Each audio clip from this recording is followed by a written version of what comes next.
Hi everyone, welcome to SDH-HV Bercerita, brought to you by Sekolah Dian Harapan, Holland Village. My name is Chris Maria Naruspati, and I'm going to read Around the World in 80 Days by Jules Verne, Chapter 3 and 4. Chapter 3. Phileas Fogg shocks his new butler. Phileas Fogg left the Reform Club at exactly 7:25. When he opened the door, he shouted for his new butler. "Passepartout!" he called out. "Passepartout!" he called again when he didn't get an answer. "Passepartout!" Phileas shouted once more. Passepartout appeared at the bedroom door. "I've called you 3 times, Phileas said. "But it's not yet midnight, sir," the butler replied. "I know," Phileas said, "but we are leaving for Dover in 10 minutes. A puzzled grin spread over Passepartout's face. "Monsieur is leaving on a trip?" "Yes," Phileas replied. "We are going on a trip around the world." He paused. "We must be back in 80 days. Passepartout opened his eye wide. Then he raised his eyebrows and held up his hands in disbelief. "A tour of the world?" he asked in shock. "In 80 days, Phileas repeated. "We haven't a moment to spare."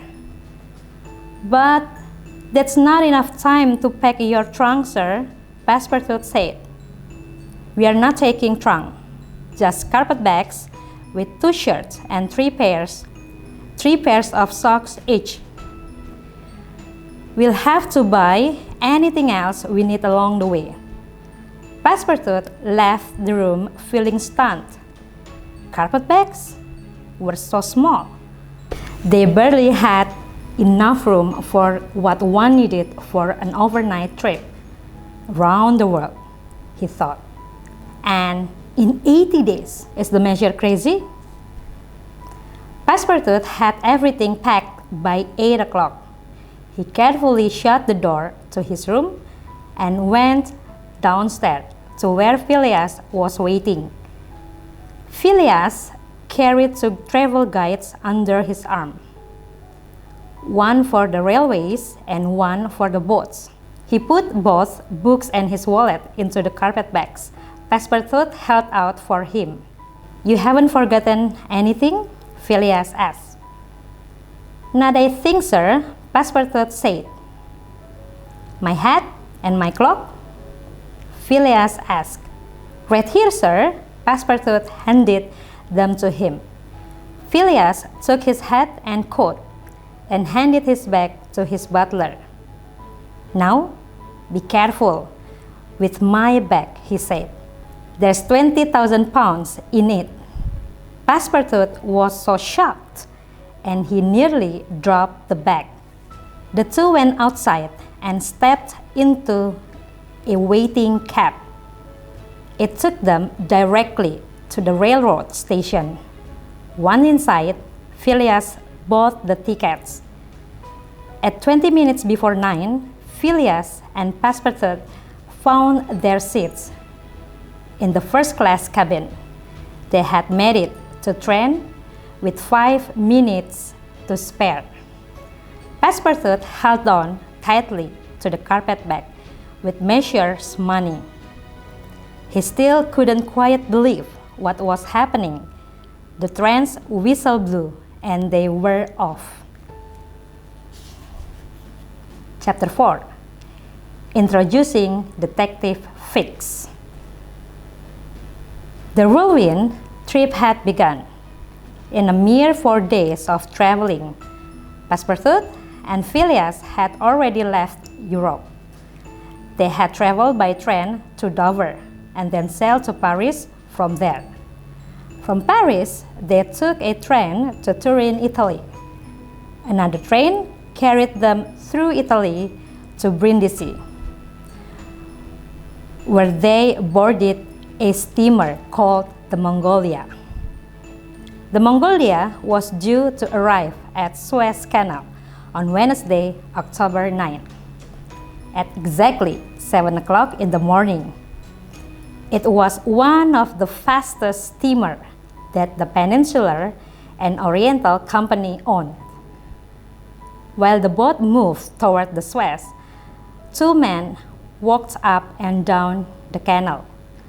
One was the British diplomat for the area. His name was Stephenson. The other was one of detectives the Bank of England had sent around the world looking for the robber. His name was Fix. Mr. Fix was a short man with small eyes and bushy eyebrows that twitched constantly. Despite his mouse-like appearance, he was a smart detective. It was his job to watch every single passenger that landed in Suez. He was to report anyone who looks like he might be the robber. So Stephenson fixed it for 20th time. You say that the steamer is always on time.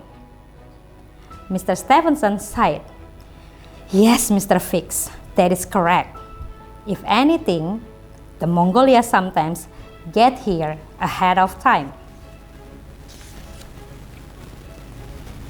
And it comes directly from Brindisi, Italy? The detective asked. Again, that is correct. The ship collects the mail, then leaves at 5 o'clock on Saturday afternoon. The schedule is always the same. The Mongolia should be here at exactly 11, Stephenson said. Have patience, Mr. Fix. Anyway, I don't see how you are going to find the man you are looking for with the description you have of him. He could be anyone. There are many gentlemen who travel here from Italy. Ah, Fix said quickly. But one just knows, sir, when they are in the company of a bad man, one has a scan of them, a sixth sense that combines hearing, seeing, and smelling. That's how I can tell. Even if the man is a gentleman? Stephenson asked. I shall sniff the man right out, even if he is a gentleman, Fix said. It was now 10:30. The wharf was getting busy. Sailors, merchants, shipbuilders, and porters are walked by. Detective Fix looked carefully at each person who passed him. The Mongolia still isn't here, Fix said. The ship will be here on time, Stephenson repeated. How long does it stop at Suez? Fix asked. For 4 hours, just long enough to get a new supply of coal, Stephenson answered. And then the steamer travels directly to Bombay. It stopped in Aden for more coal, but then it goes on to Bombay, Stephenson said. Good, said Fix. If the robber is on board, he'll probably get off here. He'll want to make his way to Asia, where he can't be caught, rather than India, which is part of the Queen's empire. Unless he stayed in England to hide, Stephenson replied. Not likely, Fix said. Not likely. Stephenson went back to his office and left Fix alone on the wharf. Fix paced back and forth on the docks, thinking. Soon, a few sharp whistles blew. The Mongolia was here. The porters rushed onto the dock. and a number of boats rowed out to meet the steamer. The Mongolia dropped her anchor in Suez at exactly 11 o'clock, just as Stephenson had said it would. Fix stood back and watched everyone. After pushing his way through the crowd, one of the passengers came up to him. It was Passepartout. "Excuse me, sir, where might I find the British passport office?" He held out a passport that needed to be stamped. The detective took the passport and asked, "Is this yours?" "No, sir," Passepartout said. "It's the measure." "My boss." "Who is your boss?" Fix asked. "Mr. Phileas Fogg, sir. He stayed on board," Passepartout replied. "Well, he must go see the British diplomat in person to get his passport stamped," Fix said. "It's just over there, that house on the corner."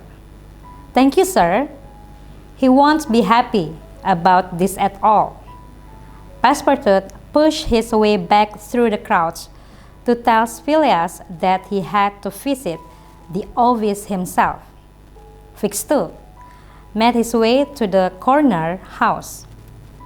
He was curious about the gentleman who had sent his butler to get his passport stamped. "It must be him," Fix thought to himself. "The robber. He doesn't want to be seen." "I have found him," Fix announced to Stephenson as he walked into the diplomat's office. "He's on board the Mongolia, just as I suspected. He's headed here to get his passport stamped. I just ran into his butler, who said that his boss refuses to leave the boat. I told the servant that the man must come in person. We've got him now." "He might not come, you know," Stephenson said. "If he does, he must not stamp his passport," Fix told him. "But I have no choice if the passport is real," Stephenson said. "I want to keep this man here until I can get a warrant for his arrest," Fix said. "But I cannot." A knock at the door stopped the diplomat mid-sentence. Passepartout and Phileas entered the room. Fix stood in the corner and watched as Phileas held out his passport. "Kind sir, would you please stamp my passport?" Phileas asked. Stephenson took it from him and looked at it closely. "You know that you don't need to get your passport stamped," Stephenson said. He was about to hand the passport back to Phileas. "I know, but I wish to prove I was here." Stephenson stamped and dated the passport. Phileas paid the fee, bowed slightly, and then left.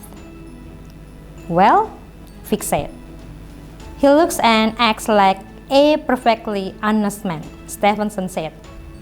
"But do you not think he looks just like the robber?" Fix asked. "I suppose, but it was a very general description, Fix," Stephenson said. "It's him. I know it's him," Fix said. Fix followed Phileas and Passepartout back down to the dock. Phileas went back on board the Mongolia. He wanted to make notes about how trip was going. Passepartout stayed on the raft and looked around. Fix walked up to him and said, "Having a look around? We travel so fast that I like to see what I can," Passepartout replied. "So this is Egypt?" "Indeed it is." "In Africa?" he asked. "Yes," Fix answered. "Africa?" Passepartout exclaimed. "To think I had never been farther than Paris before. That is my hometown, but we passed through there so quickly that all I got to see this time was the trip between the Northern and the Lyon station. You are in a hurry then? Fix asked. He was trying not to ask too many questions. I'm not, but Monsieur is. He's making a tour of the world, Passepartout answered. A tour of the world? Fix said. Yes, and in 80 days. Passepartout said. He said it's a bet, but between the two of us, I'm not sure about that. There must be something else going on. Indeed, Fix added. The Monsieur is a rich man. He's carrying a large amount of new bank notes with him, and he'll do anything to win. Indeed, Fix said again. Have you known Mr. Fox a long time? No, I just started working for him the day we left, Passepartout said. I must be on my way. I have to buy some new shirts for Monsieur before going back on board. We are on our way to Bombay next. The facts were almost too much for Fix to handle. There was the quick departure from London and the large sums of money that Phileas Fox carried with him. There was also the fact that Phileas needed to reach faraway countries in a hurry, not to mention that he fit the description of the robber. He was a gentleman. Fix ran off to the diplomat office to send a telegram to London. Fix looked at the telegram closely before he gave it to the clerk. Read it. Suez to London. To Rowan, Police Chief, Scotland Yard. From Detective Fix. I found the bank robber, Phileas Fox, sent arrest warrant to Bombay. I will meet him there. That's the end of chapter 4. See you again!